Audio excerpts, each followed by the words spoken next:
మకర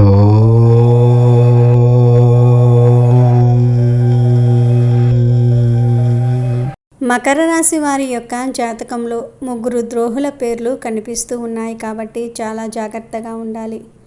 అయితే వీరి యొక్క జాతకం ఏ విధంగా ఉంటుంది, అలాగే వీరి జాతకంలో ఉన్నటువంటి ఆ ముగ్గురు ద్రోహులు ఎవరు, ఏ విధంగా వీరిని మోసం చేయడానికి ప్రయత్నం చేస్తున్నారో వారిని ఏ విధంగా గుర్తించాలి, అలాగే వారితో ఏ విధంగా జాగ్రత్తగా ఉండాలి, అలాగే వారి వల్ల మీకు వచ్చే సమస్యల నుంచి ఏ విధంగా తప్పించుకోవాలి, ఈ పూర్తి అంశాలన్నీ కూడా ఈరోజు ఈ వీడియోలో వివరంగా తెలుసుకుందాం.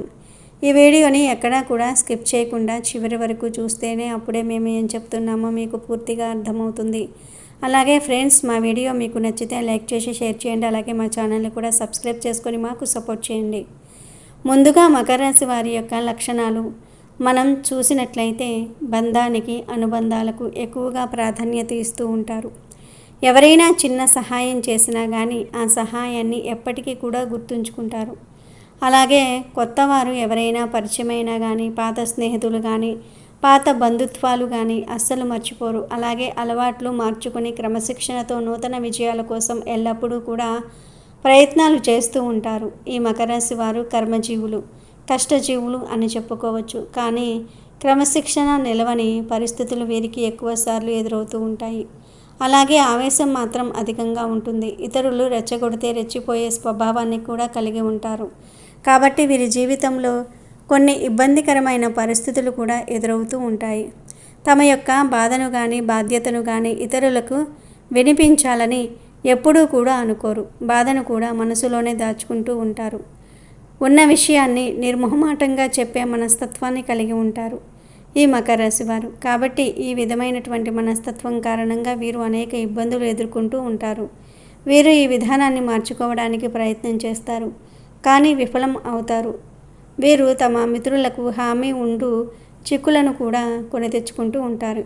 సాంకేతిక విద్య, వైద్య విద్యలో కూడా రాణిస్తారు. ప్రజా సంబంధాలు, చిత్ర విచిత్ర వ్యాపారాల్లో అనుభవం కూడా కలిగి ఉంటారు. అలాగే ఈ వ్యాపార రాశిలో జన్మించిన వారికి జీవితంలో ఒడిదుడుకులు లోనైనా ఖచ్చితంగా అవి కొద్ది కాలంలోనే సర్దుకుంటాయి. అవసరం ఉన్నప్పుడు ధనం లభించకపోయినా, అవసరం లేనప్పుడు మాత్రం వీరికి ధనం అధికంగా వస్తూ ఉంటుంది.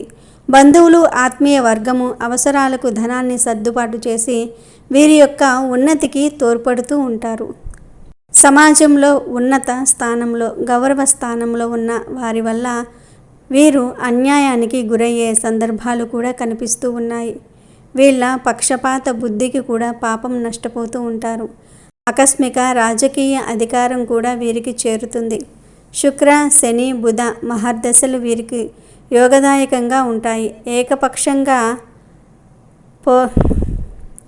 ఏకపక్షంగా పొరపాటున కూడా తీసుకునే నిర్ణయాల వల్ల ఇబ్బందులు కలుగుతాయి. చర్చించి తీసుకునే నిర్ణయాలు వీరికి మేలు చేస్తాయి. సమాజంలో పేరు లేని వారిని గౌరవించి విమర్శలకు గురి అవుతూ ఉంటారు. తమ యొక్క సంతానం, ఆత్మీయులు, సొంత వర్గం వారు చేసే తప్పులు వీరికి తప్పులుగా కనిపించవు. వారిని సమర్థించడానికి, రక్షించడానికి అధికంగా ధనాన్ని, పలుకుబడిని ఉపయోగిస్తూ ఉంటారు. వ్యాపారంలో అంచనాలు నిజమై మంచి లాభం, పేరు వీరికి వస్తాయి. సక్రమంగా సాగుతున్న వ్యవహారాలలో, వ్యాపారాలలో మాత్రం నూతన ప్రయోగాలు చేస్తారు. ఇబ్బందులకు గురి అవుతూ ఉంటారు. భూమి విలువ పెరగటం మూలంగా మాత్రం ధనవంతులవుతారు. వ్యాపార స్థలాలను అద్దులకు ఇచ్చి అదృష్టాన్ని జారవిడుచుకుంటారు. సంతానం యొక్క అదృష్టం వల్ల మంచి స్థితిలో చేరుకుంటారు. స్త్రీ సంతానం పట్ల అభిమానం మకర రాశి వారికి ఎక్కువగా ఉంటుంది. ఈ విధంగా వీరి యొక్క జాతకంలో కొన్ని అనుకూల, కొన్ని ప్రతికూల ఫలితాలు ఉంటాయి. ముఖ్యంగా వీరి యొక్క జాతకాన్ని మనం మొత్తంగా చూసుకున్నట్లయితే ముగ్గురు ద్రోహుల పేర్లు వీరి యొక్క జాతకంలో ఉన్నారు. జీవితంలో వీరిని ఆర్థికంగా దిగదార్చడానికి, లేకపోతే వీరిపైన నిందలు వేసి సమాజంలో అవమానపరచడానికి కావచ్చు ప్రయత్నాలు చేస్తూ ఉన్నారు. అటువంటి వ్యక్తుల పట్ల జాగ్రత్తగా ఉండాలి. కాబట్టి మీ యొక్క స్నేహితులు ఎవరు, శత్రువులు ఎవరనేది గమనించి మీరు ముందుకు సాగాల్సి ఉంటుంది. కొన్ని సందర్భాల్లో కొంతమంది జీవితం ఏ విధంగా ఉంటుందంటే ఎవరో ఉచిత సలహాలు ఇస్తారు. అయితే ఈ సలహాల వల్ల మనకు మేలు జరుగుతుందా, కీడు జరుగుతుందా అనేది ఆలోచించకుండా సలహాలు అమలు చేస్తూ ఉంటారు. ఈ విధంగా చిక్కుల్లో పడే ప్రమాదం కూడా ఉంటుంది. సర్వం కోల్పోవలసిన పరిస్థితి కూడా వస్తుంది. కాబట్టి మీ జీవితంలో అటువంటి వ్యక్తులు ఎవరైతే ఉన్నారో వారిని గమనించి మీరు ఇచ్చే సలహాలు పాటించి ముందుకు 1కి 10 సార్లు మీరు చెక్ చేసుకోండి. అవసరమైతేనే ఇంకా వేరే వ్యక్తులు ఉంటే ఆ కుటుంబ సభ్యులు కావచ్చు, అనుభవం ఉన్న వ్యక్తులు కావచ్చు, లేకపోతే మీ యొక్క శ్రేయోభిలాషులు కావచ్చు, వారితో ప్రతి అంశాన్ని కూడా చర్చించి నిర్ణయం తీసుకోండి. అంటే కొంతమంది బయటకు శ్రేయోభిలాషులా కనిపిస్తూ ఉంటారు, కానీ లోపల మాత్రం మన కీడును కోరుకుంటూ ఉంటారు. ఈ విధంగా అనవసరమైన సలహాలు మనకు ఇస్తూ ఉంటారు. అటువంటి వ్యక్తుల పట్ల జాగ్రత్తగా ఉండాలి. అటువంటి ద్రోహి మీ జీవితంలో కూడా ఉన్నట్లుగా కనిపిస్తూ ఉంటారు. కాబట్టి ఆ అంశంలో చాలా జాగ్రత్తగా ఉండాలి. మకర రాశి వారు కొంతమంది వ్యక్తులు ఎలా ఉన్నారంటే వారికి శత్రువులుగా ఉన్నవారు ఎవరైతే ఉన్నారో వారితో ప్రత్యక్షంగా గొడవకు దిగాలని ఉన్నా కానీ ధైర్యం లేక మిమ్మల్ని రెచ్చగొడుతూ ఉంటారు. అయితే మకర రాశి వారికి ఉన్న మనస్తత్వం ఏమిటంటే రెచ్చగొడితే రెచ్చిపోతూ ఉంటారు. ఈ విధంగా వారి కారణంగా మీరు అనవసరమైన విషయంలోనికి, గొడవల్లోనికి దూరి అనేక రకాల చిక్కులు కొని తెచ్చుకుంటూ ఉంటారు. మానసిక ప్రశాంతత కూడా పోతుంది. ఇది మీ వ్యక్తిగత జీవితంపై కావచ్చు, వృత్తిపరమైన జీవితంపై కావచ్చు అనేక రకాల ప్రతికూలతను తీసుకొని వస్తుంది. ఈ విషయంలో చాలా జాగ్రత్తగా ఉండాలి.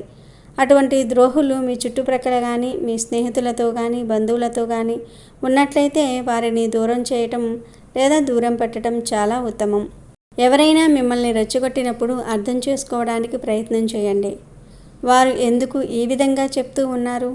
వారే ప్రత్యక్షంగా గొడవ పెట్టుకోవచ్చు కదా. మీకు ఎందుకు చెప్తూ ఉన్నారు అనే అవగాహన మీకు ఉండాలి. పరిస్థితిని మీరు మంచి చెడులను బేరోజు వేసుకునే తెలివితేటలను ఖచ్చితంగా కలిగి ఉండాలి. లేకపోతే మాత్రం మీరు జీవితంలో చాలా కోల్పోవలసి వస్తుంది. జాగ్రత్తగా ఉండాల్సిన పరిస్థితి కూడా కనిపిస్తుంది. ఈ మకర రాశి వారికి అలాగే ఆర్థికపరమైన అంశాల విషయంలో, షూరిటీ సంతకం విషయంలో, వ్యాపార సంబంధమైన లావాదేవీల విషయంలో ఎవరిని పడితే వారిని నమ్మి సంతకాలు చేయటం, డబ్బు తప్పుగా ఇవ్వటం వంటి పనులు చేయాల్సిన పరిస్థితి కూడా ఈ ఒక వ్యక్తి వల్ల మీకు జరగవచ్చు. కాబట్టి ఈ విషయంలో కూడా మీరు జాగ్రత్తగా ఉండాలి. ఆర్థికపరమైన అంశాల విషయంలో మిమ్మల్ని ఏ విధంగా వాడుకోవాలో తమ స్వార్థంతో కొంతమంది వ్యక్తులు డబ్బు గుంజడానికి ప్రయత్నం చేస్తూ ఉంటారు. అటువంటి వ్యక్తులకు దూరంగా ఉండటమే చాలా ఉత్తమం. ఎవరిని నమ్మి ఎటువంటి పెట్టుబడుల జోలికి అస్సలు వెళ్ళరాదు. మీరు ఏ పని చేసినా కానీ కుటుంబ సభ్యులతో చర్చించండి. అనుభవజ్ఞుల సలహాలు తీసుకోండి. దానివల్లే మీకు మేలు జరుగుతుంది. లేకపోతే మాత్రం మీరు అనేక సమస్యలు ఎదుర్కోవాల్సి వస్తుంది. ఈ విధంగా మీరు మకర రాశి వారి జాతకంలో 3 ద్రోహులు కనిపిస్తూ ఉంటారు. జాగ్రత్తగా ఉండాలి. అంటే మిమ్మల్ని ఆర్థికంగా నష్టపరచడానికి కొంతమంది చూస్తూ ఉంటారు. అనవసరమైన సలహాలు ఇచ్చి దాని మూలంగా మీకు కీడు జరిగించడానికి కూడా కొంతమంది వ్యక్తులు ప్రయత్నం చేస్తూ ఉంటారు. అటువంటి ద్రోహి మీ జీవితంలో ఉన్నారంటే చాలా జాగ్రత్తగా ఉండాలి. ముఖ్యంగా మిమ్మల్ని రెచ్చగొట్టి అనేక రకాల గొడవల్లోనికి దూర్చడానికి కొంతమంది వ్యక్తులు ప్రయత్నం చేస్తూ ఉంటారు. అటువంటి ద్రోహి మీ జీవితంలో ఉన్నారు అంటే చాలా జాగ్రత్తగా ఉండాల్సిన పరిస్థితి కనిపిస్తుంది. ఈ 3 రకాల ద్రోహులు మీ జీవితంలో మీ జాతకం ప్రకారం ఉన్నారని తెలుస్తుంది. కాబట్టి చాలా అప్రమత్తంగా ఉండాలి. అలా అని అందరినీ అనుమానించకూడదు. అంటే ఎవరైనా వ్యక్తి మన యొక్క మంచిని కోరుకుంటారా, చెడును కోరుకుంటున్నారా అనే విషయం ఏదో ఒక సందర్భంలో వారి మాటల ద్వారా కావచ్చు, ప్రవర్తన ద్వారా కావచ్చు మనకు ఖచ్చితంగా అర్థమవుతుంది. అటువంటి వ్యక్తులు ఎవరు మీ జీవితంలో ఉన్నారో గుర్తించి వారితో మీ బంధం ఏ విధంగా ఉండాలి అంటే హాయ్ అంటే హాయ్, బాయ్ అంటే బాయ్ అంతవరకు మాత్రమే ఉండాలి. మీ వ్యక్తిగత విషయాలు వారితో చర్చించకూడదు. వారితో చెప్పిన ప్రతి విషయాన్ని గుడ్డిగా నమ్మకూడదు. అలాగే వారితో ఆర్థికపరమైన లావాదేవీలు పెట్టుకోకూడదు. వారి మాట విని షూరిటీ సంతకాలు చేయటం, భాగస్వామి ఒప్పందాలు చేయటం ఇటువంటి పనులు చేయకండి. వారు ఇచ్చే సలహాలు పాటించే ముందు 1కి 10 సార్లు ఆలోచించుకొని అనుభవజ్ఞుల సలహాలు తీసుకొని నిర్ణయం తీసుకోండి. అది మీకు మేలు చేసేదిగా ఉంటుంది. మకర రాశి వారి జాతకరీత్యా శనిగ్రహ ప్రభావం వీరిపై ఉంటుంది. దీని కారణంగా వీరికి శనివారము కలిసి వచ్చే రోజుగా ఉంటుంది. ఈ రోజున వారు తలపెట్టిన పనులు విజయవంతంగా పూర్తవుతాయి. బుధవారం కూడా శుభదినమే. అయితే గురువారము, మంగళవారం వీరికి అశుభదినాలుగా ఉంటాయి. గణేశుణ్ణి పూజించండి. గణేశుడికి గరిక మరియు మోదిక నివేదన చేయండి. గణేశ మంత్రాలు, స్తోత్రాలతో ఆరాధించండి. విష్ణు సహస్రనామ పఠనం మరియు ఇతర విష్ణు మంత్రాలు పఠించటం ద్వారా శ్రీ మహావిష్ణువును పూజించండి. మకర రాశి వారు తమ వృత్తిలో లేదా విద్యలో విజయం కోసం సరస్వతిని పూజించాలి. మీ పుస్తకాల్లో నెమలి ఈకలను ఎప్పుడూ ఉంచుకోండి. పుస్తకాలను నేలపై, మీ పాదాల దగ్గర లేదా కింద ఎప్పుడూ ఉంచవద్దు. సరస్వతీదేవిని పూజించటం వల్ల గొప్ప విజయాలు, కీర్తి లభిస్తాయి.